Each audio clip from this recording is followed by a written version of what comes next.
Bila waktu telah memanggil, teman sejati hanyalah amal. Bila waktu telah terhenti, teman sejati tinggallah sepi.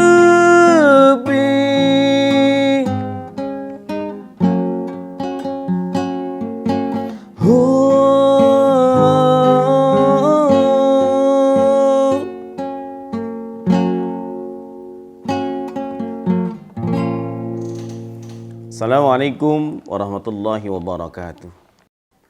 Alhamdulillah wa syukurillah, la haula wa la quwata illa billah.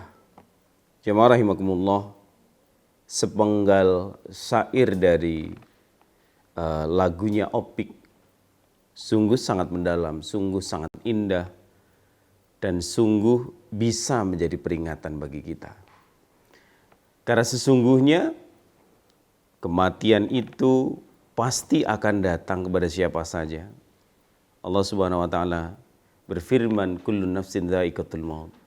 Setiap yang hidup pasti menemui ajalnya. Hanya Allah juga mengingatkan bahwa jangan sampai ajal kita ini ajal yang tidak bermakna. Wala tamutunna illa wa antum muslimun.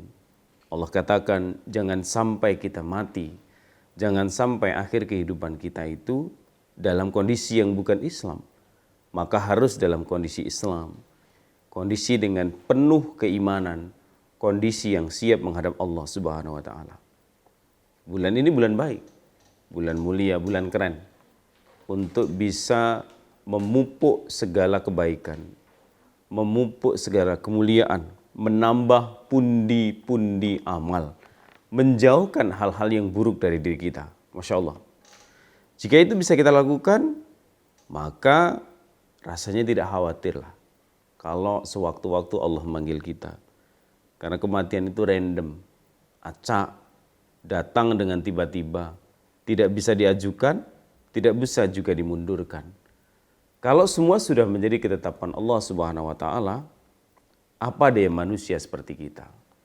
Maka tak perlu bangga dengan harta yang banyak. Kalau Allah mau memiskinkan kita, kalau Allah mau menghilangkan seluruh harta yang kita banggakan, hanya seperti jentikan jari saja selesai. Tapi kalau kita menggunakan harta itu untuk kepentingan kemuliaan, berdakwah untuk kepentingan agama Allah, insya Allah Allah akan tetapkan itu sebagai jalan kebaikan bagi kita.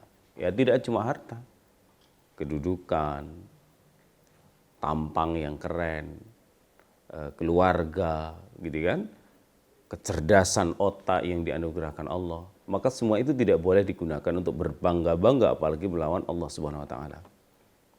Sudah banyak contoh dalam sejarah orang-orang yang zalim, orang-orang yang sok tahu, orang-orang yang sok perkasa, orang-orang yang sok kuasa, hanya dengan jentikan jari tadi Allah sudah hancurkan mereka semua.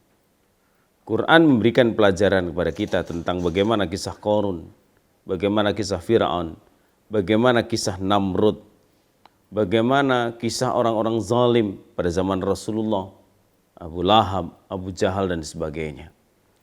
Tapi Allah juga berikan contoh yang gamblang dalam sejarah. Betapa orang-orang hebat, orang-orang mulia yang sampai akhir hayatnya dipanggil Allah Subhanahu wa taala dalam kedudukan yang sungguh indah. Masya Allah. Maka tadi ketika Opik mengingatkan kita, bila waktu telah memanggil, tiada daya dan upaya dari kita. Tidak ada. Jika waktu telah terhenti, ya hanya amal. Hanya sepi yang kita dapati. Maka setiap orang yang dicabut nyawanya oleh Allah, diakhiri kehidupannya, dihantarkan oleh orang-orang menuju liang lahat, ada 3 yang mengikuti dirinya. Hartanya, keluarganya, dan amalnya. Dari 3 itu, 2 pulang. Keluarga dan hartanya pulang. Tapi amalnya yang akan menemani kehidupannya. Maka jangan sampai su'ul khatimah. Kita berdoa bermohon kepada Allah Subhanahu wa taala agar kita termasuk golongan orang-orang yang husnul khatimah. Assalamualaikum warahmatullahi wabarakatuh.